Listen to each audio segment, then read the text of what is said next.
আসসালামু আলাইকুম। কৃমি কৃমি হলো একটি প্যারাসাইট বা পরজীবী। মানুষসহ অন্যান্য প্রাণীর অন্ত্রে কৃমি বসবাস করে। পরিপাকতন্ত্র অর্থাৎ ক্ষুদ্রান্ত ও বৃহদান্তে বসবাস করে। এছাড়া লিভার, গলব্লাডার, প্যানক্রিয়াস, ফুসফুসিতেও বসবাস করতে পারে। কৃমি রক্ত চুষে খায়। শিশুরা কৃমিতে আক্রান্ত হয় সবচেয়ে বেশি। কৃমি বিভিন্নভাবে ছড়ায়। খাবারের মাধ্যমে, পানির মাধ্যমে, হাত ভালো করে না ধুলে, খালি পায়ে হাঁটলেও কৃমি ছড়ায়। অর্থাৎ পরিবেশের মাধ্যমে কৃমি ছড়ায়। আর কৃমির ওষুধ যে কোনো সময় খাওয়া যায়, শীত আর গরম নয়। অনেকের একটি ধারণা আছে যে গরমের সময় কৃমির ওষুধ খাওয়ানো যায় না। এটা সম্পূর্ণ ভুল ধারণা। গরমে কৃমির ওষুধ খাওয়ানো যায়।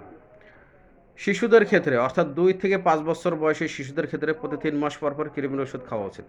আর বড়দের ক্ষেত্রে 5 বছর থেকে শুরু করে বড়দের ক্ষেত্রে প্রতি 6 মাস পর পর পরিবারের সকলে একত্রে কৃমির ওষুধ খাওয়া উচিত। কৃমির ওষুধে তেমন কোনো পার্শ্ব প্রতিক্রিয়া নেই।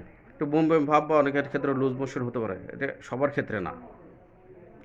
তো কৃমি প্রতিরোধ করার জন্য হাইজিন মেনটেন করতে হবে, পরিষ্কার পরিচ্ছন্ন থাকতে হবে।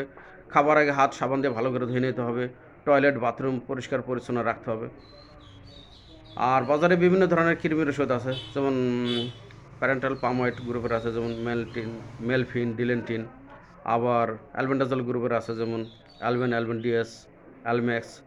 মেবেন্ডাজল গ্রুপের আছে সোলাস।